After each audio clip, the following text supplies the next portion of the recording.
কতটুকু নারী শিক্ষার্থীদের অবদান। এই যে আপনারা যদি 2 দিন আগে চট্টগ্রাম বিশ্ববিদ্যালয়ে দেখেন, যখন ছেলেরা একদম ক্লান্ত হয়ে গেছে, আন্দোলন থেমে যাচ্ছে, তখন কিন্তু নারী শিক্ষার্থীরা তাদেরকে জন্য খাবার রান্না করে নিয়ে আসে। এই যে নারীর অবদান।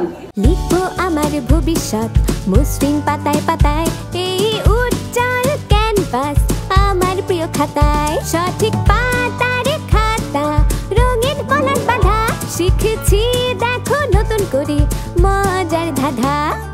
ভাল লাগে এই খাতায় লিখে যতবার, মনে হয় এ আমার সেরা উপহার।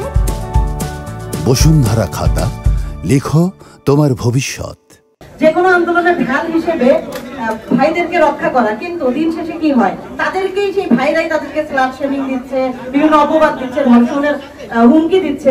আমরা এই ধরনের ক্যাম্পাস চাই না। আমরা কোনো ধরনের মৌলবাদ, ধর্ষক, নিপীড়ক এই ধরনের হুমকির মুখে থাকতে চাই না। নারীরা আমরা নিরাপদে পদচারণা করতে চাই। যখনই দেখি কোনো নারী দৃশ্যমান রাজনীতিতে আগাই যাচ্ছে, নারীর ক্ষমতায়ন বাড়তেছে, তখনই তাদেরকে এই ধরনের বিভিন্ন ব্লেমিং দিয়ে তাদেরকে পিছিয়ে রাখা হচ্ছে। আমরা দেখতে পাই যে সেদিনও রাজশাহী ইউনিভার্সিটিতে প্রচারণার সময় মানে ছাত্রদল মনোনীত প্যানেলকে শিবিরের শিক্ষার্থীরা তাদেরকে ধাক্কা দেখি করে। এই যে এই ধরনের বিভিন্ন ভাবে যে হেনস্থার শিকার হচ্ছে, আমরা মানে চাই না আর এই ধরনের ঘটনা ঘটে।